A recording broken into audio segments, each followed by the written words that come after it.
నిరుద్యోగ యువత వాళ్ళందరూ కూడా వచ్చి బీఆర్ఎస్ పార్టీకి రిప్రజెంటేషన్ ఇవ్వడం జరిగింది. ఆ రోజు ఇదే కాంగ్రెస్ పార్టీ అశోక్ నగర్కి వచ్చి మమ్మల్ని రెచ్చగొట్టి అనేక హామీలు ఇచ్చి ఇవాళ ముఖం చాటేస్తున్నారని ఆ నిరుద్యోగ యువత తీవ్రమైనటువంటి ఆవేదనను వ్యక్తం చేయడం జరిగింది. మొన్న ప్రజా దర్బార్కు వెళ్ళి planning board vice chairman Chinnareddy గారి కాళ్ళ మీద పడ్డా కూడా ఈ ప్రభుత్వానికి కనికరం లేదు, ఈ ప్రభుత్వం మమ్మల్ని మోసం చేసింది అని చెప్పి నిరుద్యోగ యువత ఇవాళ తీవ్రమైనటువంటి ఆందోళన వ్యక్తం చేస్తూ ఉన్నారు. అంటే ఈ ప్రభుత్వం తీరు ఎట్లా ఉందంటే ఓడదాటేదాకా ఓడమల్లప్ప, ఓడదాటినాక బోడమల్లప్ప వ్యవహారంలాగా ఈరోజు రాష్ట్రంలోని కాంగ్రెస్ ప్రభుత్వ వ్యవహార తీరు శైలి ఉన్నది. అంటే ఆ రోజు ప్రతిపక్షంలో ఉన్నప్పుడు నిరుద్యోగ యువతకు అనేక హామీలు ఇచ్చారు, అనేక మాటలు చెప్పారు, వాళ్ళందరినీ రోడ్ల మీదకి తెచ్చారు, వాళ్ళని రెచ్చగొట్టి రాజకీయంగా లబ్ధి పొందారు. సంతోషం. మరి అధికారంలోకి వచ్చినప్పుడు వాళ్ళకు ఆ రోజు ఏ మాటలైతే ఇచ్చారో ఆ మాటల్ని నెరవేర్చాల్సినటువంటి బాధ్యత ఇవాళ కాంగ్రెస్ పార్టీ మీద, ప్రభుత్వం మీద ఉన్నది. ఇవాళ ప్రజా దర్బారుకు వెళ్ళి కాళ్ళ మీద పడ్డా కనికరం లేని ప్రభుత్వానికి మరి తప్పకుండా రాబోయే రోజుల్లో తగిన గుణపాఠం కూడా చెప్తారు. ఇప్పటికైనా నేను ఒకటే కోరుతా ఉన్నా, బేషిజాలకు పోకండి, నిరుద్యోగ యువతకి ఇచ్చిన మాట నిలుపుకోండి. ఈరోజు వాళ్ళు ఇచ్చిన ఇది దరఖాస్తు మా పార్టీ కార్యాలయానికి వచ్చి గ్రూప్ 1 ఉద్యోగులు ఇచ్చినటువంటి దరఖాస్తు, ఇది గ్రూప్ 2, గ్రూప్ 3 పరీక్ష రాస్తున్నటువంటి నిరుద్యోగ యువతీ యువకులు ఇచ్చినటువంటి దరఖాస్తు. ఇవాళ వాళ్ళు 2-3 విషయాలు స్పష్టంగా చెప్తా ఉన్నారు. ఒకటి, గ్రూప్ 1 ప్రిలిమ్స్లో పాస్ అయినటువంటి విద్యార్థులకు 1:50 కాకుండా 1:100 చొప్పున మెయిన్స్ ఎగ్జామ్కు అవకాశం ఇవ్వాలని, తద్వారా ఎంతోమంది ఎస్సీ, ఎస్టీ, బీసీ విద్యార్థులకు మేలు జరుగుతుంది. 1:100 చొప్పున మరి మెయిన్స్ పరీక్షలకు అనుమతి ఇవ్వాలని చెప్పి ఈరోజు బీఆర్ఎస్ పార్టీ ఈ రాష్ట్రంలోని గ్రూప్ 1 పరీక్ష రాసిన విద్యార్థుల పక్షాన డిమాండ్ చేస్తూ ఉంది. ఆ రోజు ఇదే కాంగ్రెస్ పార్టీ మరి ప్రెస్ మీట్లు పెట్టి అశోక్ నగర్కి వెళ్ళి నిరుద్యోగ యువతీ యువకులతో సమావేశాలు పెట్టి మేము అధికారంలోకి వస్తే 1:100 చొప్పున మెయిన్స్ పరీక్ష రాయడానికి అవకాశం ఇస్తామని చెప్పారు. అంతేకాదు మీకు ఒక వీడియో కూడా చూపిస్తాను. అసెంబ్లీలో ఈనాడు ఉప ముఖ్యమంత్రిగా ఉన్న బట్టి విక్రమార్క గారు కూడా 1:100 చొప్పున మెయిన్స్ పరీక్షకు అనుమతి ఇవ్వాలని చెప్పి ఆయన అసెంబ్లీలో డిమాండ్ చేశారు. మరి ఆ రోజు అశోక్ నగర్కి వెళ్ళి మాట్లాడతారు, అసెంబ్లీలో మాట్లాడతారు. ఈరోజు అధికారంలోకి వస్తే ఎందుకు 1:100 అనుమతి ఇవ్వడం లేదు అని చెప్పి నేను అడుగుతా ఉన్నా. అంటే ప్రతిపక్షంలో ఒక మాట, అధికారంలోకి వస్తే ఇంకో మాట ఉంటుందా? ఎందుకు మీరు మాట తప్పుతా ఉన్నారు? ఆ యువత వచ్చి మీ కాళ్ళ వేళ్ళ పడ్డా కూడా కనికరం లేదా మీకు? కనీసం స్పందించరా అని నేను అడుగుతా ఉన్నా. ఆ రోజు బట్టి గారు మాట్లాడినటువంటి వీడియో కూడా ఈరోజు మీ ముందు అసెంబ్లీలో ఆయన మాట్లాడిన వీడియో కూడా చూపిస్తాం. సరే, చాలా సంవత్సరాల తర్వాత ఈ రాష్ట్రం వచ్చిన తర్వాత మొదటిసారి వాళ్ళకి నోటిఫికేషన్ ఇచ్చారు అధ్యక్ష. 1:50 వాళ్ళ ఎలిజిబిలిటీ ఇచ్చారట. 1:50 కాకుండా 1:100 ఇస్తే కొంత ఎక్కువ మంది చాలా సంవత్సరాల నుంచి ప్రిపేర్ అవుతున్నారు కాబట్టి అవకాశాలు బాగుంటాయి కాబట్టి దయచేసి 1:100 ఇవ్వాల్సిందిగా నేను మీ ద్వారా రాష్ట్ర ప్రభుత్వాన్ని ఆలోచన చేసి అవకాశం ఇవ్వాల్సిందిగా కోరుతా ఉన్నాను. ఆ రోజేమో 1:100 ఇవ్వాలని యువతను రెచ్చగొట్టారు. మేము అధికారంలోకి రాగానే 1:100 అవకాశం ఇస్తామని చెప్పారు. ఈరోజు ఎందుకు ఇవ్వడం లేదు? ఎందుకు మాట తప్పుతున్నారు? నిరుద్యోగ యువతీ యువకులకు సమాధానం చెప్పాలని చెప్పి మేము డిమాండ్ చేస్తున్నాం.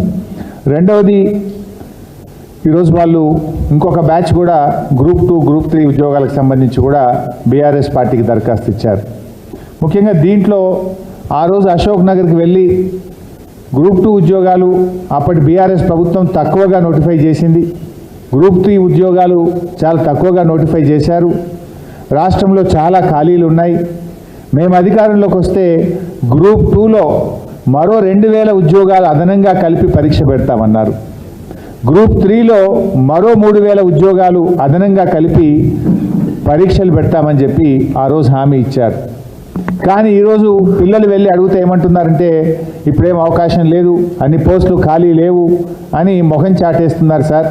ఇవాళ ప్రధాన ప్రతిపక్షంగా మీరైనా ఈ ప్రభుత్వం మెడలు వంచండి, శాసనసభలో ప్రశ్నించండి అని చెప్పి ఆ నిరుద్యోగ యువత ఈరోజు మాకొచ్చి రిప్రజెంట్ చేయడం జరుగుతూ ఉంది. నేను అందువల్ల కాంగ్రెస్ ప్రభుత్వాన్ని డిమాండ్ చేస్తూ ఉన్నా, ఆ రోజు మీరు ఇచ్చిన హామీకి అనుగుణంగా గ్రూప్ 2కు మరో 2000 ఉద్యోగాలు జోడించాలని, గ్రూప్ 3కి మరో 3000 ఉద్యోగాలు జోడించి ఈ పరీక్ష నిర్వహించి నిరుద్యోగ యువతి యువకులకు ఇచ్చిన మాట నిలబెట్టుకోవాలని చెప్పి నేను కాంగ్రెస్ పార్టీని ప్రభుత్వాన్ని డిమాండ్ చేస్తూ ఉన్నా. ఇక మూడవ అంశం, ఎగ్జామ్కు మధ్య కనీసం 2 నెలలు గ్యాప్ ఉండాలని గతంలో కాంగ్రెస్ పార్టీ డిమాండ్ చేసింది. ఈరోజు ఏమవుతుందంటే 17th జూలై నుంచి 31st జూలై వరకు డిఎస్సి ఎగ్జామ్ నిర్వహిస్తూ ఉన్నారు. ఆగస్టు 7, 8వ తేదీల్లో గ్రూప్ 2 పరీక్ష నిర్వహించారు. అంటే ఎగ్జామ్ మధ్య కేవలం 7 రోజుల సమయం మాత్రమే ఉన్నది. గతంలో కాంగ్రెస్ పార్టీ పిల్లలు ఎట్లా చదువుకుంటారు, కనీసం 2 నెలలు గ్యాప్ ఉండాలని చెప్పి మాట్లాడినటువంటి కాంగ్రెస్ పార్టీ ఈరోజు పిల్లలు పోయి మాట్లాడితే అవకాశం లేదు అని చెప్పి ముఖం చాటేస్తున్నారు, మాట తప్పుతున్నారు అని చెప్పి పిల్లలు అంటూ ఉన్నారు. సంగీత అనే ఒక అమ్మాయి పరీక్షలు రాయడంలో తేదీలు దగ్గరగా ఉండి ఒత్తిడిలో ఆత్మహత్య చేసుకున్నదని కూడా ఆ పిల్లలు మా దృష్టికి తెచ్చారు. ఆ ఒత్తిడికి లోనైపోయి దగ్గర పరీక్షలు పెట్టడం ద్వారా ఇదే అశోక్ నగర్లో కోచింగ్ సెంటర్లో శిక్షణ తీసుకుంటున్న సంగీత అనే అమ్మాయి ఈ మధ్యకాలంలో ఈ ప్రభుత్వం వచ్చిన తర్వాత ఆత్మహత్య చేసుకోవడం జరిగింది. అంటే ఈ నిరుద్యోగ యువత ఆత్మహత్య చేసుకున్నా మీకు కనికరం లేదా? మీరు కళ్ళు తెరవరా? మీరు ఆనాడిచ్చిన భాషణలు ఏమైపోయినాయి, ఆనాడిచ్చిన ఉపన్యాసాలు ఏమైపోయినాయి? ఇప్పటికైనా ఆ యువతకి ఇచ్చిన మాటకు అనుగుణంగా పరీక్షకు మధ్య 2 నెలల కాల వ్యవధిని పెట్టాలని చెప్పి ప్రభుత్వాన్ని మేము డిమాండ్ చేస్తూ ఉన్నాం. 4వ అంశం, మేము జాబ్ క్యాలెండర్ ఇస్తామని చెప్పారు. అన్ని పత్రికల్లో ఫుల్ పేజ్ యాడ్లు ఇచ్చారు. 1 సంవత్సరంలో 2 లక్షల ఉద్యోగాలు నింపుతామని, ఏడాదిలోగా 2 లక్షల ఉద్యోగాలు నింపే బాధ్యత మాదని, 6 గ్యారంటీల్లో భాగమని ప్రమాణాలు చేశారు. ఇద్దరు సంతకం పెట్టారు, ఆనాటి పిసిసి అధ్యక్షుడు అదేవిధంగా ఆనాటి శాసనసభాపక్ష నాయకుడు ఇద్దరు సంతకాలు పెట్టి ప్రజల్ని నమ్మించారు. బాండ్ పేపర్లు రాసిచ్చారు, అన్ని పత్రికల్లో ఫుల్ పేజ్ యాడ్లు ఇచ్చారు. ఇది చూడండి అడ్వర్టైజ్మెంట్, ఒక్కొక్క పత్రికలో ఫుల్ పేజ్ యాడ్లు ఇచ్చారు. మేము 6 గ్యారంటీలు అమలు చేస్తాం, ఏడాదిలోగా 2 లక్షల ఉద్యోగాలు ఇస్తాం, ఇది మా జాబ్ క్యాలెండర్ ఇచ్చారు. ఏమైంది? ఎన్నికల ముందు జాబ్ క్యాలెండర్ ఇచ్చిన మీరు ఇవాళ అధికారంలోకి వచ్చిన తర్వాత 6 నెలలైనా జాబ్ క్యాలెండర్ ఎందుకు విడుదల చేయలేదు అని నేను నిరుద్యోగ యువకుల పక్షాన్ని అడుగుతా ఉన్నా. ఆనాటి మీ ఉపన్యాసాలు ఏమైనాయి? ఎందుకు జాబ్ క్యాలెండర్ ఇవ్వడం లేదు? మీరు ఏడాదిలోగా 2 లక్షల ఉద్యోగాలు ఇస్తామన్నారు, ఇప్పటికీ 6 నెలలు అయింది. ఏవి మరి 6 నెలల్లో ఒక్క నోటిఫికేషన్ ఇచ్చారా? ఏవి మీ 2 లక్షల ఉద్యోగాలకు మీ ప్రణాళిక ఏది? మీ జాబ్ క్యాలెండర్ ఏది? అంటే ఆనాడు ప్రతిపక్షంలో మాటలు కోటలు దాటినాయి, నేడు అధికారంలోకి వచ్చినాక మీ చేతలు గడప దాటిన పరిస్థితి. ఇది నిరుద్యోగ యువకులను మోసం చేయడం కాదా? ఎందుకు 6 నెలలైనా మీరు జాబ్ క్యాలెండర్ ఇవ్వలేదో ఇవాళ యువకులకు సమాధానం చెప్పాలని చెప్పి నేను డిమాండ్ చేస్తూ ఉన్నా. 5వది, ఆ రోజు ఏమన్నారు? రాష్ట్రంలో 25,000 ఉపాధ్యాయ పోస్టులు ఖాళీగా ఉన్నాయి. మేము అధికారంలోకి వస్తే మొదటి క్యాబినెట్లోనే మెగా డిఎస్సికి 25,000 ఉద్యోగాలతో నింపుతామని మాట ఇచ్చారు. ఏమైంది మీ mega DSC?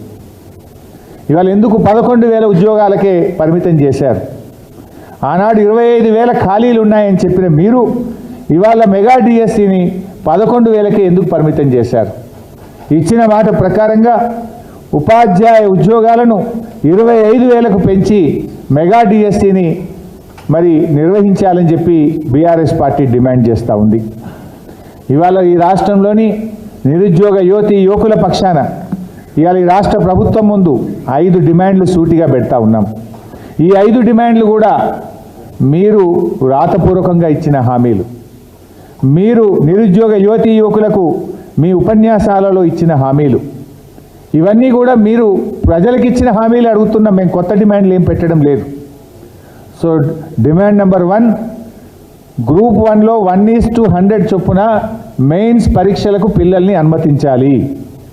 Demand number 2, group 2లో 2000 ఉద్యోగాలు పెంచి గ్రూప్ 3లో 3000 ఉద్యోగాలు పెంచి గ్రూప్ 2, గ్రూప్ 3 పరీక్షలు నిర్వహించాలి అని చెప్పి డిమాండ్ చేస్తూ ఉన్నాం. Demand number 3, exam to exam మధ్య 2 నెలల గ్యాప్ ఉండాలని చెప్పి ఆ రోజు మీరు ఇచ్చిన మాటను అమలు చేయాలని, ఇప్పటికే ఇచ్చిన తేదీలు వాటిని మార్చి ఎగ్జామ్ టు ఎగ్జామ్ 2 నెలలు వ్యవధి ఉండే విధంగా ఇచ్చిన మాట నిలుపుకోవాలని చెప్పి డిమాండ్ చేస్తూ ఉన్నాం. డిమాండ్ నెంబర్ 5, 2 లక్షల ఉద్యోగాలతో జాబ్ క్యాలెండర్ ఇస్తామని చెప్పి 6 నెలలైనా ఇప్పటిదాకా జాబ్ క్యాలెండర్ విడుదల చేయలేదు. ఏడాదిలోగా 2 లక్షల ఉద్యోగాలు నింపుతామన్నారు. ఆ 2 లక్షల ఉద్యోగాలు వచ్చే 6 నెలల్లో ఎలా నింపబోతున్నారు? ఆ జాబ్ క్యాలెండర్ను విడుదల చేసి ఆనాడు ఇచ్చిన మాట ప్రకారంగా వచ్చే 6 నెలల్లో 2 లక్షల ఉద్యోగాల నియామకాల ప్రక్రియ పూర్తి చేయాలని డిమాండ్ చేస్తున్నాం. డిమాండ్ నెంబర్ 5, ఆ రోజు 25,000 ఉపాధ్యాయ ఖాళీలు ఖాళీగా ఉన్నాయని చెప్పారు. ఆ ఇచ్చిన మాట ప్రకారంగా 25,000 ఉపాధ్యాయ ఉద్యోగాల భర్తీకి మెగా డిఎస్సి నిర్వహించాలని, ఇప్పటికే మీరు ఇచ్చిన 11,000 ఉద్యోగాలను 25,000కు పెంచి మరి డిఎస్సి నిర్వహించాలని చెప్పి మేము డిమాండ్ చేస్తూ ఉన్నాం. ఈ 5 డిమాండ్లు రాష్ట్రంలోని నిరుద్యోగ యువతి యువకుల పక్షాన మేము చేస్తూ ఉన్నాం. ఆ పిల్లలు చాలా బాధపడ్డారు. Public service commission chairman Mahender Reddy గారి దగ్గరికి వెళ్తే ఇది మా చేతుల్లో లేదు, ప్రభుత్వాన్ని అడగమని చెప్తున్నారట.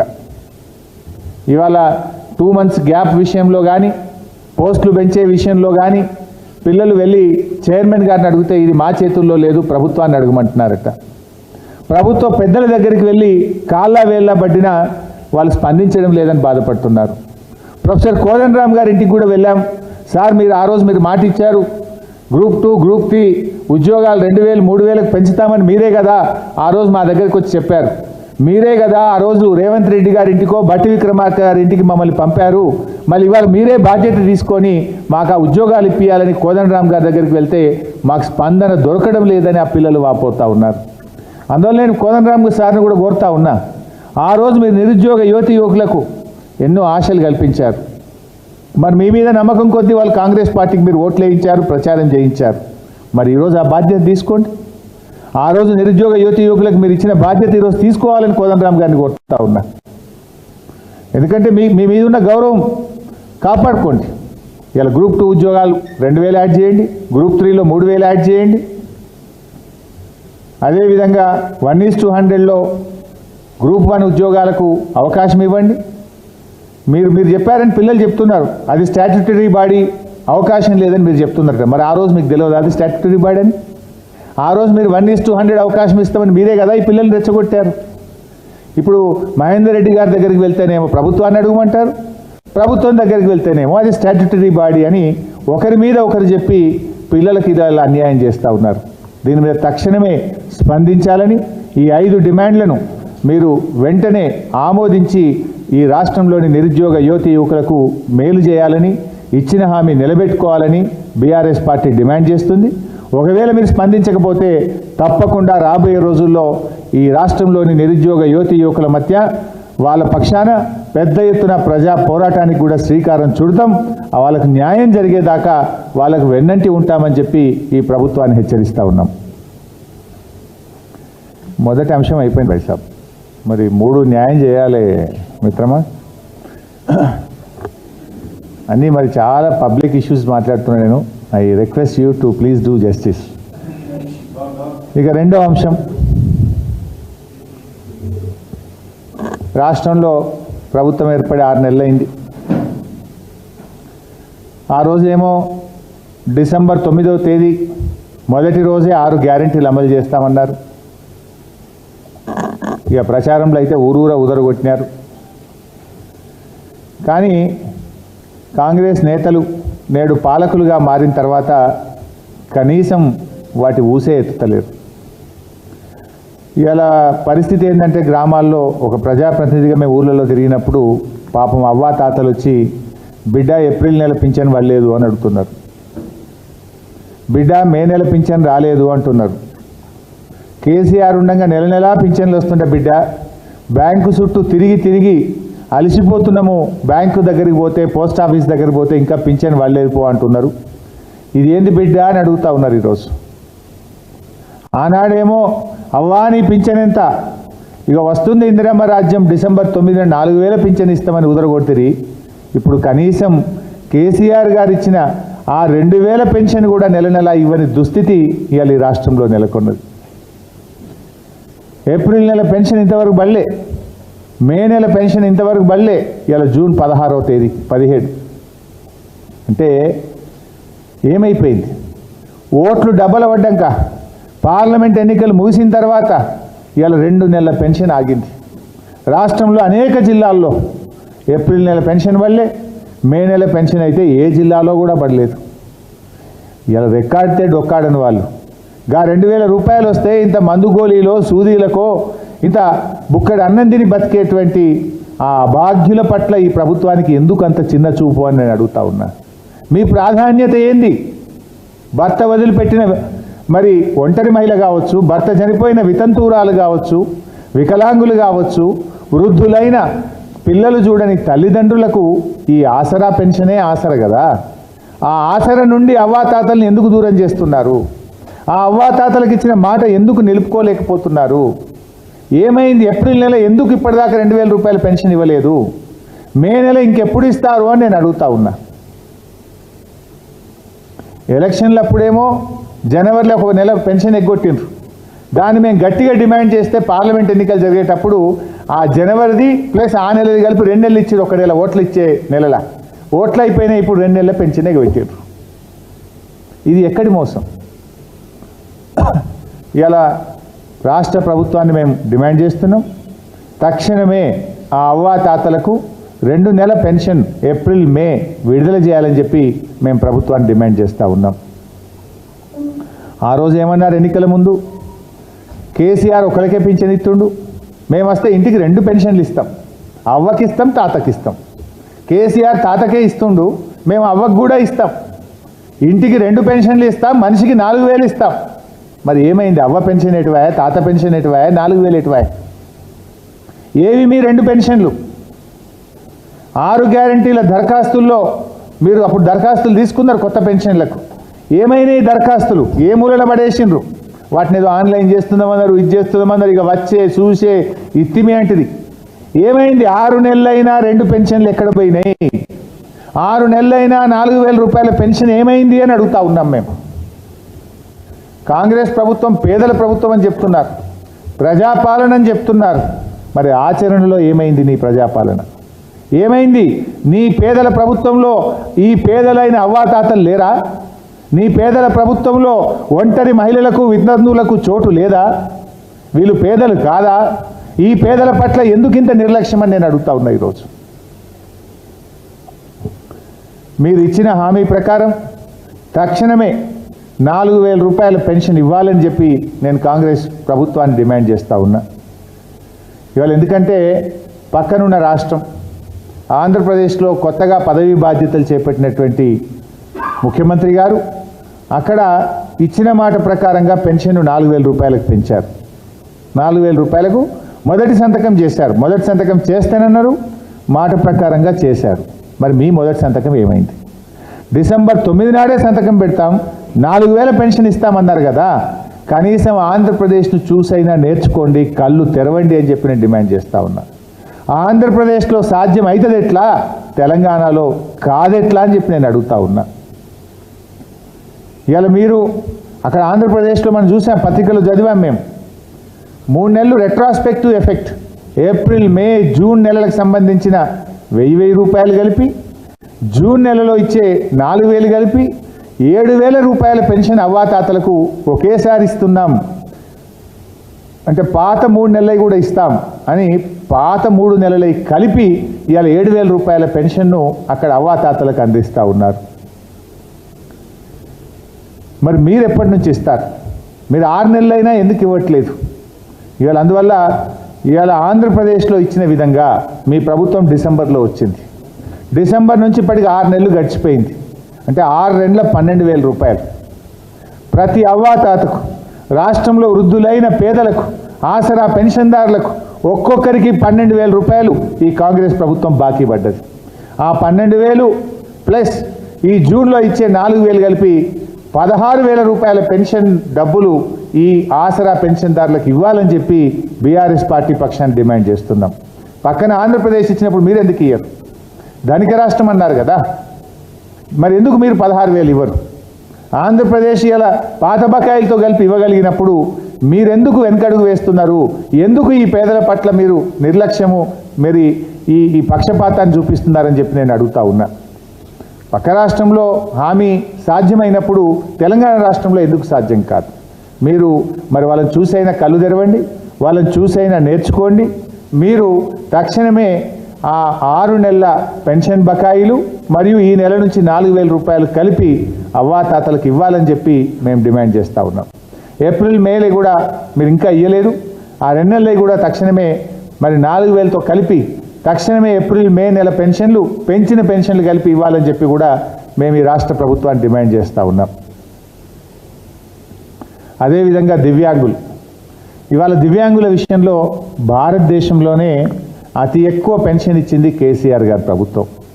ఈ దేశంలో 28 రాష్ట్రాల్లో ఎక్కడ లేని విధంగా దివ్యాంగులకు 4,016 రూపాయల పెన్షన్ ఇచ్చింది కేసీఆర్ గారి ప్రభుత్వం. కానీ ఇదే కాంగ్రెస్ పార్టీ వాళ్ళ మేనిఫెస్టోలో మేము అధికారంలోకి వస్తే మొదటి నెల నుంచే 6,016 ఇస్తామని చెప్పారు. మరి ఇవ్వండి దయచేసి. రాష్ట్రంలో దాదాపు 5-6 లక్షల వికలాంగులు ఉన్నారు.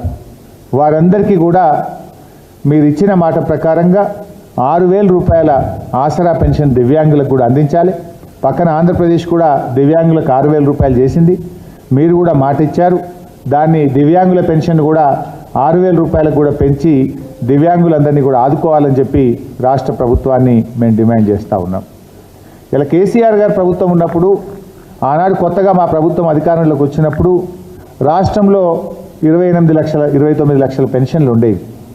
ఇవాళ మేము అనేక కొత్త వాళ్ళకు కూడా పెన్షన్లు ఇచ్చాం. నేత కార్మికులు, గీత కార్మికులు, ఎయిడ్స్ పేషెంట్లు, డయాలసిస్ పేషెంట్లు, అట్లా చేనేత కార్మికులు.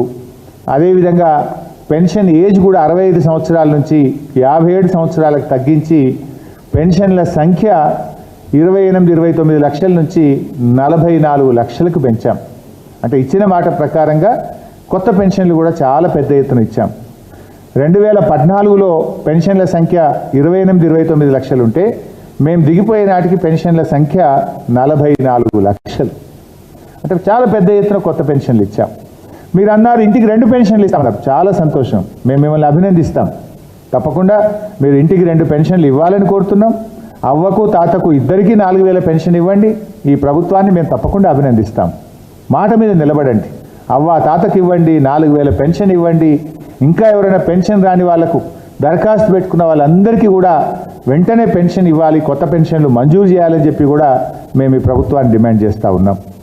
ఎందుకంటే కేసీఆర్ గారు ఉన్నప్పుడు ప్రతి సంవత్సరం మా ప్రభుత్వంలో దాదాపు 12,000 కోట్ల రూపాయలు మేము పెన్షన్ల మీద ఖర్చు పెట్టాం.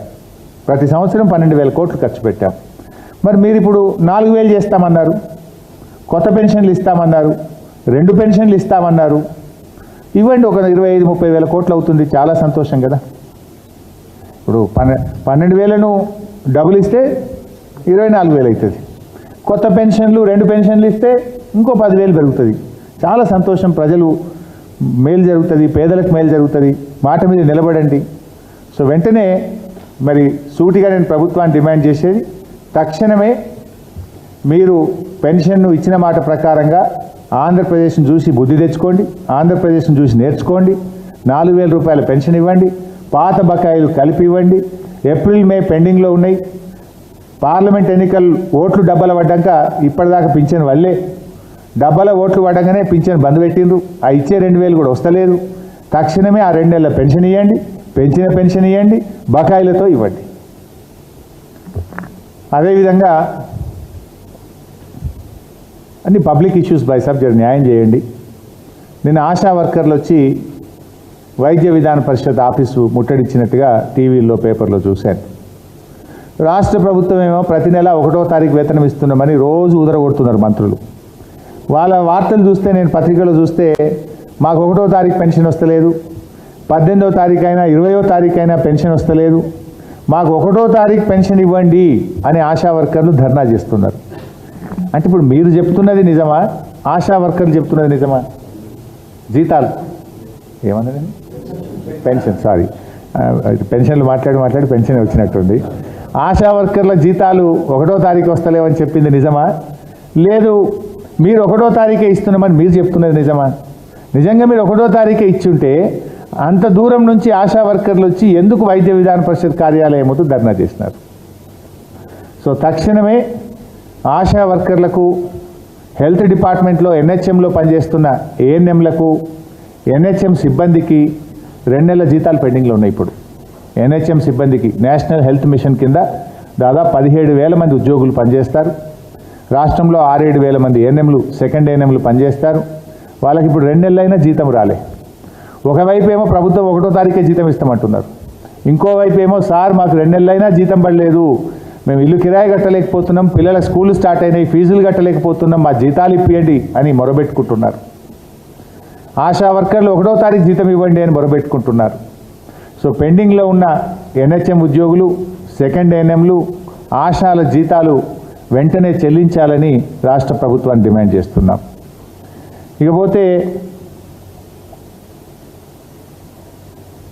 ఇకపోతే గ్రామ పంచాయతీ వర్కర్లు ఇవాళ మా ప్రభుత్వం ఉండగా పల్లె ప్రగతి కింద అద్భుతంగా సేవలు అందించాం. ఇవాళ మళ్ళా పల్లెల్లో ఆ ప్రగతి పూర్తిగా బంద్ అయిపోయింది. నిన్నెక్కడో చూశాను, సిపిఎం పార్టీ కామారెడ్డి జిల్లాలో 5 నెలలైంది గ్రామ పంచాయతీ వర్కర్లకు జీతాలు లేవు అని ధర్నా చేస్తున్నారు. అది చదివి నేను మా జిల్లాలో, మా కాన్స్టిట్యున్సీలో ఫోన్ చేసి అడిగాను, సార్ ₹1 గ్రామ పంచాయతీకి వస్తలేదు, 5 నెలల నుంచి జీతాలు లేవు, ట్రాక్టర్ ఇన్స్టాల్మెంట్లు కట్టలేకపోతున్నాం, ట్రాక్టర్లో డీజిల్ పోయడానికి కూడా గ్రామ పంచాయతీలో డబ్బులు లేవు, పంచాయతీ సెక్రటరీలు కానీ స్పెషల్ ఆఫీసర్లు జేబుల్లో నుంచి సొంత డబ్బులు పెట్టి ఇవాళ మేము డీజిల్ పోయించే పరిస్థితి ఉన్నది, గ్రామ పంచాయతీలు నిర్వీర్యమైపోయినాయి, ప్రభుత్వం నుంచి నయా పైసా రావడం లేదని వాళ్ళు వాపోతున్నటువంటి పరిస్థితి. మరి ఏం చేస్తుంది ప్రభుత్వం? 5 నెలల నుంచి సఫాయి కార్మికులకు మీరు జీతాలు ఇవ్వకపోతే ఏ పేదల కోసం మీరు పనిచేస్తున్నారు? మీరు చెప్పుకునే పేదల ప్రభుత్వం అని మీరు చెప్పుకునే గొప్పలు ఇదేనా అని నేను అడుగుతా ఉన్నా. గ్రామ పంచాయతీ సఫాయి కార్మికుల కంటే నిరుపేదలు ఇంకెవరుంటారు? ఆ పేదలకు వేతనాలు ఇవ్వడానికి ఎందుకు మీకు మీ దాంట్లో ప్రాధాన్యత లేదు? మీ ప్రభుత్వం దృష్టికి పనిచేయడం లేదా, రావడం లేదా? సో తక్షణమే గ్రామ పంచాయతీలకు నిధులు విడుదల చేయండి.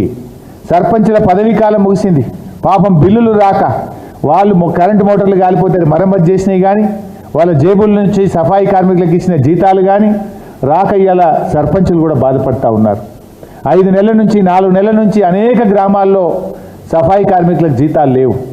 ప్రభుత్వం స్పందించి గ్రామ పంచాయతీలకు నిధులు విడుదల చేసి ఆ సఫాయి కార్మికులందరికీ, పారిశుధ్య కార్మికులందరికీ వేతనాలు చెల్లించాలని చెప్పి రాష్ట్ర ప్రభుత్వాన్ని డిమాండ్ చేస్తూ ఉన్నాం. అదేవిధంగా ఈ ప్రభుత్వానికి మానవత్వం లోపించిందేమో అనిపిస్తూ ఉంది. సిఎంఆర్ఎఫ్ చెక్కులు లేవు. 6 నెలలైంది గవర్నమెంట్ వచ్చి.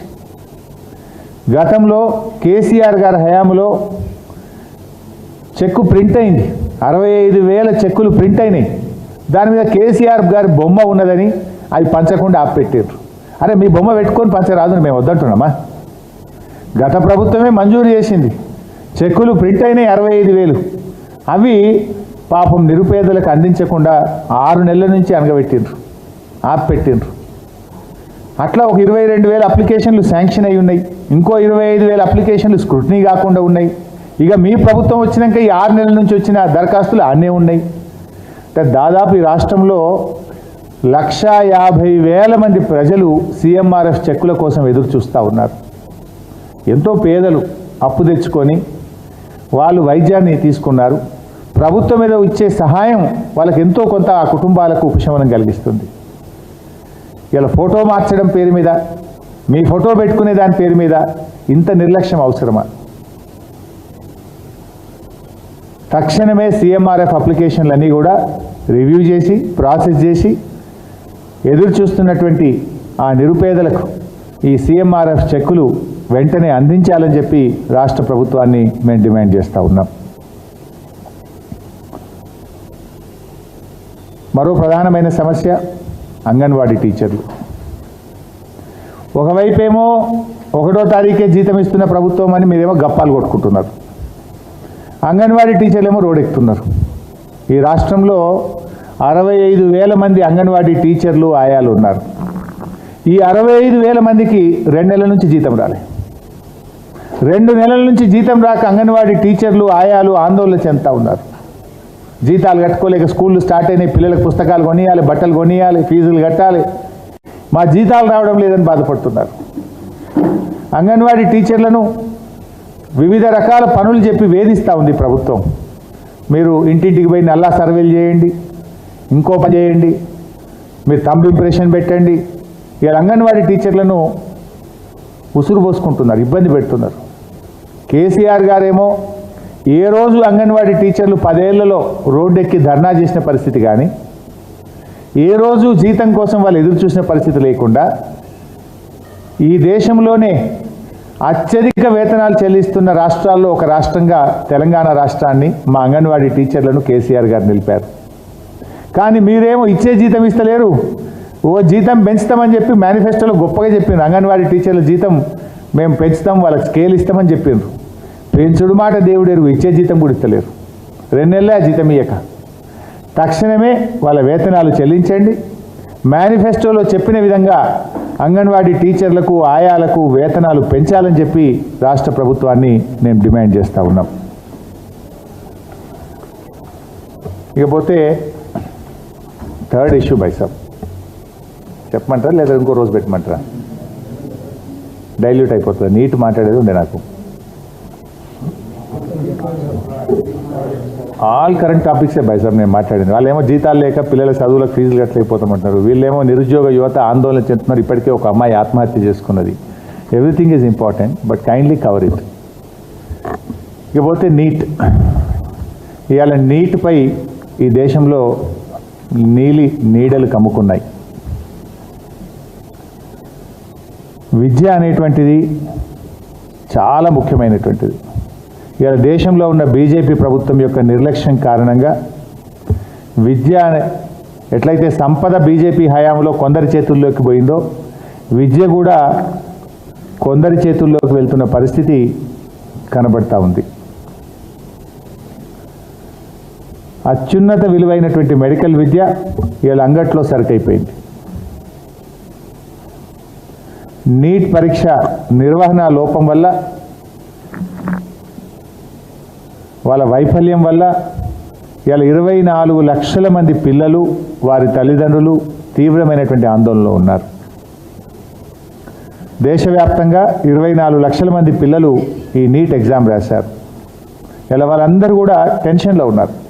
వాస్తవానికి పిల్లలు 2 సంవత్సరాలు అహోరాత్రులు నిద్రాహారాలు మాని డాక్టర్ కావాలని ఎంతో కష్టపడి చదువుతారు. తల్లిదండ్రులు కూడా ఎంతో శ్రమిస్తారు ఆ పిల్లల కోసం. ఇవాళ అటువంటి పిల్లల భవిష్యత్తు మీద ఇవాళ నీడలు కమ్ముకున్న పరిస్థితి కనబడతా ఉంది. పేపర్ లీకేజీకి తోడు గ్రేస్ మార్కులు కలిపిన ఉదంతంపై ఇవాళ విద్యార్థులు, వారి తల్లిదండ్రులు ఆందోళన చెందుతున్నారు. ఇక్కడ 2 ఇష్యూలు ఉన్నాయి. ఒకటి గ్రేస్ మార్కుల ఇష్యూ అయితే, ఒకటి పేపర్ లీకేజ్ ఇష్యూ. దేశవ్యాప్తంగా విద్యార్థులు రోడ్ల మీదకి వచ్చి ఆందోళన చేస్తూ ఉంటే ఇటు ప్రధానమంత్రి గారు కానీ అటు కేంద్ర మంత్రులు కానీ కనీసం నోరు కూడా విప్పడం లేదు, దీని మీద స్పందించడం లేదు. మన్ కీ బాత్లో తన బాత్ చెప్పేటువంటి ప్రధానమంత్రి గారు నీటి పైన ఏం చెప్తారో చెప్పాలి, స్పందించాలని చెప్పి కూడా మేము డిమాండ్ చేస్తూ ఉన్నాం. ఇక్కడ అనుమానం ఎందుకు కలుగుతుంది? గతంలో ఎప్పుడూ రాని విధంగా 67 మంది విద్యార్థులకు ఫస్ట్ ర్యాంక్ వచ్చింది. చరిత్రలో ఎప్పుడు రాలేదు. 67 మందికి ఫస్ట్ ర్యాంక్ వస్తుంది ఎక్కడన్నా? గత చరిత్రలో ఎప్పుడు లేని విధంగా 67 మందికి ఫస్ట్ ర్యాంక్ వచ్చింది. ఎగ్జామ్ రాసినటువంటి 6 మంది విద్యార్థులకు 720 మార్కులు వచ్చినాయి. ఫుల్ ఒక సెంటర్లో, అది కూడా ఒకే సెంటర్లో ఎగ్జామ్ రాసిన 6 విద్యార్థులకు 720 మార్కులు వచ్చినాయంటే పేపర్ లీక్ అయిందనే వాదన ఇలా బలపడతా ఉంది. ఇక్కడ ఒకటే సెంటర్లో ఎట్లా వస్తాయి? 6 విద్యార్థులకు అసలు చరిత్రలో ఏ పరీక్షలోనైనా ఏ కాంపిటేటివ్ ఎగ్జామ్లోనైనా ఒక సెంటర్లో ఫుల్ మార్క్స్ వచ్చినటువంటి సంఘటన కానీ ఉదంతం కానీ ఎక్కడైనా ఉన్నదా అని నేను అడుగుతా ఉన్నా. ఇంత స్పష్టంగా ఇంత గ్లేరింగ్గా కనబడతా ఉంటే ఇవాళ కేంద్ర ప్రభుత్వం నిమ్మకు నీరెత్తినట్టుగా వ్యవహరిస్తూ ఉన్నది. నీట్లో అసలు గ్రేస్ మార్కులు కలిపే విధానమే లేదు. There is no such procedure, there is no such practice. కానీ 1563 మందికి ఎలా కలిపారు అనేటువంటిదే ఇవాళ ప్రశ్న. ఎవరికి కలిపింది? ఏ 1563 మందికి మీరు మార్కులు కలిపినరో ఆ లిస్టు ఎందుకు బహిరంగపరచడం లేదు? ఆ పేర్లను ఎందుకు గోప్యంగా పెడుతున్నారని చెప్పి ఇవాళ విద్యార్థులు ప్రశ్నిస్తూ ఉన్నారు. ఆ 1563 మంది విద్యార్థులకు మీరు ఏ విద్యార్థులకు కలిపినరు, ఏ ప్రాతిపదికన కలిపినరో ఆ విద్యార్థుల వివరాలు బహిరంగపరచాలని చెప్పి కూడా డిమాండ్ చేస్తూ ఉన్నాం. అది జరిగితే ఇంకా చాలా విషయాలు బయటకు వచ్చేటువంటి అవకాశం ఉంటుంది. సో గతంలో ఎప్పుడూ లేని విధంగా ఈ 67 మందికి ఫస్ట్ ర్యాంక్ రావడం కానీ, అదేవిధంగా ఒకే సెంటర్లో విద్యార్థులకు 720 మార్కులు సాధించడం కానీ, ఇవన్నీ చూస్తే పేపర్ లీకేజీ ఏ స్థాయిలో ఉంది అనేటువంటిది స్పష్టంగా మనకు అర్థమవుతూ ఉంది. జనరల్గా 1 మార్కు తేడాతోనే విద్యార్థుల ర్యాంకులు మారిపోతాయి, ఎంతోమంది అవకాశాలు కోల్పోతారు. అట్లాంటిది అలా ఒక సెంటర్లో ఇంతమందికి ఇంత పెద్ద మొత్తంలో మార్కులు రావడం అనేది ఎలా సాధ్యమైంది అనేదే ఇలా అందరి ముందు ఉన్నటువంటి ప్రశ్న. ఇలా ఫలితాలు కూడా 10 రోజులు ముందుకు జరిపి సరిగ్గా దేశంలో పార్లమెంట్ ఎన్నికల ఫలితాలు వచ్చే రోజే ఈ నీట్ ఫలితాలు ఎందుకు ఇచ్చారు అనేది కూడా ఒక ప్రశ్న. యాక్చువల్గా మీరు ఫలితాలు ఇంకో 10 రోజుల తర్వాత రావాల్సి ఉండే, 10 రోజులు ముందుకెందుకు జరిపినరు? దేశంలో పార్లమెంట్ ఎన్నికల ఫలితాలు వచ్చే రోజే ఈ ఫలితాలు రావడం వెనుక ఉన్నటువంటి ఆంతర్యమైంది, దాని వెనుక ఉన్న కుట్ర ఏందనేది కూడా ఇలా బయటకు రావాల్సినటువంటి అవసరం ఉంది. అసలు ఈ వ్యవహారం బయటకు రాగానే కేంద్ర ప్రభుత్వం పూర్తి స్థాయిలో విచారణకు ఆదేశించాలి.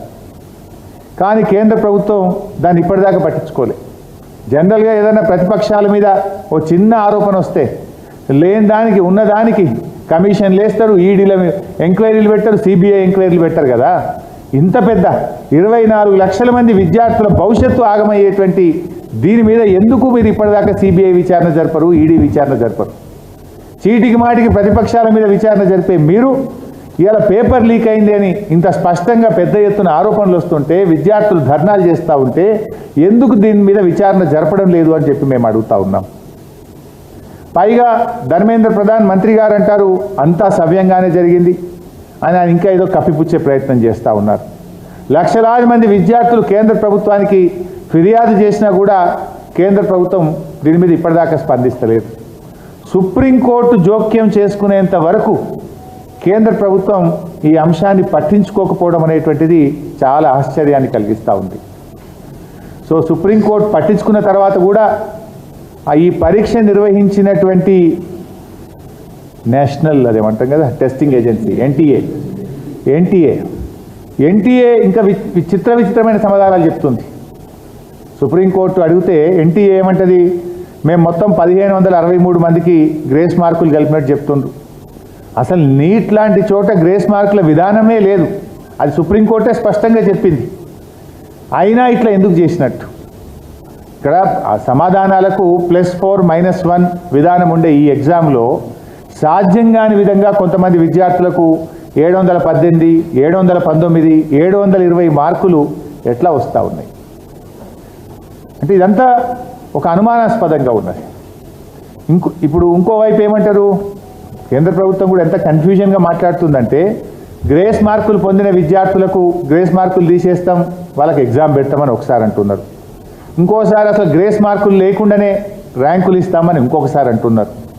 మొత్తంగా ఒక కన్ఫ్యూజన్. ఇది ఒక వ్యక్తికి సంబంధించింది కాదు, 24 లక్షల విద్యార్థుల భవిష్యత్తుకు సంబంధించిన అంశం. ఇంత ప్రధానమైన అంశం మీద కేంద్ర ప్రభుత్వం పూర్తిగా బాధ్యతారహితంగా ఈరోజు వ్యవహరిస్తూ ఉంది. లక్షలాది మంది విద్యార్థుల భవిష్యత్తును ప్రమాదంలోకి నెట్టి ఇప్పుడు వాస్తవాలు బయటకు రాకుండా ఇంకా నానా తంటలు పడుతూ ఉన్నారు. అందువల్ల మేము ఒకటే కోరుతున్నాం.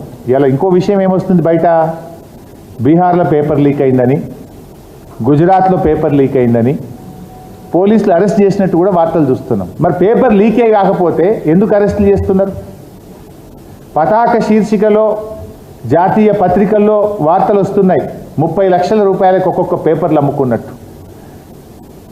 2 రోజుల ముందే పేపరు బయటకు వచ్చిందని, ఒక రోజు ముందే ప్రశ్నపత్రం 30 లక్షలకు అమ్ముకున్నారని ఇలా వార్తలు పత్రికల్లో వస్తూ ఉన్నాయి. మరి 2 రాష్ట్రాల్లో పేపర్ లీక్ అయినట్టు, కొంతమందిని ఆయా రాష్ట్ర పోలీసులు అరెస్టు చేసినట్టు వార్తలు వస్తూ ఉంటే, అయినా ఇంకా కేంద్రం మౌనం ఏంటి? అయినా ఎన్టీఏ ఎందుకు స్పందించదు? దీన్ని ఎట్లా అర్థం చేసుకోవాలి? ఒకవేళ పేపర్ లీక్ కాకపోతే బీహార్లో, గుజరాత్లో ఎందుకు అరెస్టులు జరిగినాయి? అరెస్టు చేసిన వాళ్ళు ఏం చెప్పారు? ఆ పేపర్ ఎంతమందికి అమ్మారు? అవన్నీ బయటకు రావాలి కదా. దాని మీద కేంద్రం ఒక విచారణ జరపాలి కదా. దోషులను కఠినంగా శిక్షించాలి కదా. విద్యార్థులకు అన్యాయం జరగకుండా, విద్యార్థుల భవిష్యత్తు దెబ్బతినకుండా మరి వెంటనే చర్యలు తీసుకోవాలని చెప్పి ఎన్డీఏ ప్రభుత్వాన్ని, ప్రధానమంత్రిని మేము కోరుతా ఉన్నాం. ఇలా తెలుగు రాష్ట్రాల నుంచి కూడా చాలామంది విద్యార్థులు నీట్ ఎగ్జామ్ రాశారు. మన రాష్ట్రం నుంచి కూడా ఎంతోమంది పిల్లలు బాగా కష్టపడి నీట్ పరీక్ష రాశారు. ఆ పిల్లలకు అన్యాయం జరగకుండా మన రాష్ట్రం నుంచి గెలిచిన ఎంపీలు దీన్ని స్పందించాలి, దీన్ని పట్టించుకోవాలి. ఈ రాష్ట్రం నుంచి కేంద్ర మంత్రులుగా ఉన్న కిషన్ రెడ్డి గారు, బండి సంజయ్ గారు తక్షణమే దీని మీద స్పందించాలని డిమాండ్ చేస్తూ ఉన్నారు. ఆ రోజు దురదృష్టవశాత్ దీని మీద మీ స్పందన ఏంది అని నేను అడుగుతా ఉన్నా. చీటికి మాటికి బీఆర్ఎస్ మీద మీరు లేచి పడతా ఉంటారు కదా, ఇంత ప్రధానమైన సమస్య మీద మీ స్పందన ఏది? మీకు బాధ్యత లేదా? ఈ పిల్లల భవిష్యత్తు కాపాడే బాధ్యత మీకు లేదా? ఇవాళ మెడికల్ ఎడ్యుకేషన్ అనేది చాలా ముఖ్యమైనటువంటిది. ఇవాళ కేసీఆర్ గారు దేశంలో ఎక్కడ లేని విధంగా ప్రతి జిల్లాకు ప్రభుత్వ మెడికల్ కాలేజీ పెట్టిన ఘనత కేసీఆర్ ప్రభుత్వంది. ఆ రోజు మా ప్రభుత్వం అధికారంలోకి వచ్చినాడు ఈ రాష్ట్రంలో 2850 ఎంబీబీఎస్ సీట్లుంటే ఆ సంఖ్యను దాదాపు 10,000కు పెంచిన ఘనత కేసీఆర్ గారి ప్రభుత్వంది. అంటే మేమేమో 4 5 ఎంబీబీఎస్ సీట్లు పెంచి వైద్య విద్య పేదలకు అందాలి అని ప్రభుత్వ రంగంలో జిల్లాకు ప్రభుత్వ మెడికల్ కాలేజీ పెట్టాం. మేము పేదలకు వైద్య విద్యను మేము అందుబాటులోకి తెచ్చాం. కానీ మీరు ప్రశ్నపత్రాలు లీక్ చేసి పేదలకు కాకుండా డబ్బులున్న వాళ్లకు, ధనికులకు వైద్య విద్యను అందుబాటులోకి తీసుకునే విధంగా ఇవాళ మీ తీరున్నది. ఇవాళ మేము ఎన్ని మెడికల్ కాలేజీలు పెట్టాం? కేంద్ర ప్రభుత్వం సహకరించకపోయినా 157 మెడికల్ కాలేజీలు దేశం మొత్తం ఇచ్చి తెలంగాణకు ఒక్క మెడికల్ కాలేజీ ఇవ్వకపోయినా రాష్ట్ర ప్రభుత్వ నిధులను పెట్టి జిల్లాకు ఒక ప్రభుత్వ మెడికల్ కాలేజీ పెట్టాం. వైద్యాన్ని పేదలకు అందుబాటులోకి తీసుకెళ్ళాం. వైద్య విద్యను పేద విద్యార్థులకు తమ స్వంత జిల్లాల్లో చదువుకునే అవకాశాన్ని బీఆర్ఎస్ ప్రభుత్వం కల్పించింది. ఇలా అడ్మిషన్ల ప్రక్రియలో అక్రమాలు జరిగితే ఇంత కష్టపడి ఎంతో శ్రమతో జిల్లాకు ప్రభుత్వ మెడికల్ కాలేజీ పెట్టి 10,000 సీట్లకు మేము పెంచితే ఇదంతా బూడిదలో పోసిన పన్నీర్ అవుతుంది. ఏ పేదలకైతే ఈ సీట్లు దక్కాలని, ఏ పేదలైతే తమ జిల్లాల్లో చదువుకోవాలి అనుకున్నటువంటి వైద్య విద్యార్థులు కావాలని కలలు కన్నా ఆ పిల్లల కలల్లో బూడిదలో పన్నీరు పోసిన పరిస్థితి అవుతుంది.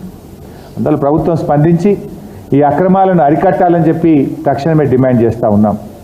ఇంకొక ఇష్యూ కూడా ఇక్కడ మనం గమనించాలి. ఎన్టీఏ అనేది మరి ఇప్పుడు ఇదంతా చూస్తూ ఉంటే ఇంకే వీళ్ళు ఏమేం చేసిందో కూడా భయమవుతూ ఉంటుంది. గత కొంతకాలంగా, గత 3-4 సంవత్సరాలుగా ఎన్టీఏ అనేక పరీక్షలు నిర్వహించింది. లైక్ యూజీసీ నెట్, జేడబ్ల్ఈ, అదేవిధంగా సిఎస్ఐఆర్ నెట్, ఇలా అనేక పోటీ పరీక్షలను, ఉద్యోగాల కోసం పరీక్షల్ని మరి ఎన్టీఏ నిర్వహించింది. ఈ ప్రశ్నపత్రం లీక్ చూస్తూ ఉంటే మరి గతంలో ఎన్టీఏ నిర్వహించినటువంటి మిగతా పరీక్షల్లో కూడా ఎన్ని అవకతవకలు జరిగాయి, ఎంత నష్టం జరిగింది అనే అనుమానం కూడా కలుగుతూ ఉంది. నిజాలు బయటకు రావాలంటే తక్షణమే నిష్పక్షపాతంగా అయితే సుప్రీంకోర్టు సిట్టింగ్ జడ్జి ద్వారా కానీ ఒక ఏజెన్సీ ద్వారానైనా లోతైనటువంటి విచారణ జరపాలి. మరి పేద విద్యార్థులకు, ముఖ్యంగా ఎంతో ఆశలతో డాక్టర్లు కావాలని కలలు కన్న ఆ విద్యార్థులకు అన్యాయం జరగకుండా తక్షణమే కేంద్ర ప్రభుత్వం స్పందించాలని, దీని మీద విచారణ జరిపి యుద్ధ ప్రాతిపదికన చర్యలు తీసుకోవాలని, ముఖ్యంగా మన తెలుగు రాష్ట్రాలు, మన రాష్ట్ర విద్యార్థులకు నష్టం జరగకుండా మన ఎంపీలు, మన రాష్ట్రం నుంచి ఉన్న కేంద్ర మంత్రులు దీని మీద దృష్టి సారించి న్యాయం చేసే విధంగా తక్షణమే చర్యలు తీసుకోవాలని చెప్పి బీఆర్ఎస్ పార్టీ డిమాండ్ చేస్తుంది. బట్ ఒక్కటి ఉంది, లాస్ట్ ఒక చిన్న అప్పీలు, ఏమనుకోకండి, 3 ప్రధానమైన అంశాలైనాయి. ఒక చిన్న అంశం లాస్ట్ ఒకటి నా పర్సనల్ అప్పీల్ అవుతుంది. ఈ మధ్య సోషల్ మీడియాలో ఏమైందే, ఈ వ్యూస్ కోసం ఈ తంబులు అంటారట కదా వాటిని, నాకు ఎక్కువ తంబు నెయిల్స్ కోసం సెన్సేషనల్ హెడ్డింగ్స్ పెడుతున్నారు. హరీష్ రావు బీజేపీలోకి పోయిండని, హరీష్ రావు కాంగ్రెస్లోకి పోయిండని, ఇంకేందో అయిండని, వర్కింగ్ ప్రెసిడెంట్ అయిండని, ఇవన్నీ అనవసరంగా మీ వ్యూస్ కోసమో బ్రేకింగ్ల కోసమో ఇట్లా ఒక నాయకుడి నిబద్ధత మీద, ఒక నాయకుడిని క్రెడిబిలిటీని మీరు వాడుకోవడం అనేటువంటిది మంచిది కాదు. I appeal to all the media houses, particularly social media, ఇలాంటివి మానుకోండి. మీకు అంతా ఏదన్నా అనుమానం ఉంటే డైరెక్ట్గా నాతో మాట్లాడి పెట్టండి. కానీ ఇట్లా పెట్టడం ద్వారా ఏమవుతుందంటే లీడర్ క్రెడిబిలిటీని దెబ్బతీసేది మంచిది కాదు. నేను కూడా ఇంకా తప్పని పరిస్థితి, భవిష్యత్తులో ఇట్లాంటి రిపీట్ అయితే అవసరమైతే లీగల్ నోటీసులు ఇవ్వడానికి, చట్టపరమైన చర్యలకు కూడా వెనుకాడమని నేను వారికి తెలియజేస్తా ఉన్నా. దయచేసి మీ థంబ్నెయిల్స్ను వాస్తవాలు ఉంటే పెట్టండి తప్ప మీకోసం మీరు లేని పెట్టి ఇట్లా మా క్రెడిబిలిటీని, మా పార్టీని దెబ్బతీసే విధంగా వ్యవహరించొద్దని నేను ఇప్పటికీ చాలాసార్లు కూడా చెప్పున్నాను. కానీ మళ్ళీ ఇట్లా మీరు ఈ సోషల్ మీడియాలో ఇలాంటివి కూడా పెట్టకూడదని చెప్పి వారికి విజ్ఞప్తి చేస్తూ, ఫర్దర్గా ఎవరైనా ఇట్లాంటివి పెడితే, ఎందుకంటే మా బాస్, మా నాయకుడు, మా కేసీఆర్ ఏం చెప్తే ఒక కార్యకర్తగా నడిచే వ్యక్తిని నేను. ఇష్టం వచ్చినట్టు వాళ్ళు వర్కింగ్ ప్రెసిడెంట్ అని పెట్టారు, వాడు కాంగ్రెస్లో పోతాడని పెట్టాడు, వాడు బీజేపీలోకి పోతాడు, ఇవన్నీ ఉంటాయి అసలు ఇట్లా. నేను చాలాసార్లు స్పష్టంగా చెప్పాను, మీ బ్రేకింగ్ల కోసం, మీ లైక్ల కోసం, మీ వ్యూస్ కోసం, మీ రేటింగ్ల కోసం ఒక నాయకుడి యొక్క నిబద్ధతను, నిజాయితీని దెబ్బతీయొద్దని, ఇలాంటివి మానుకోవాలని చెప్పి నేను విజ్ఞప్తి చేస్తున్నాను.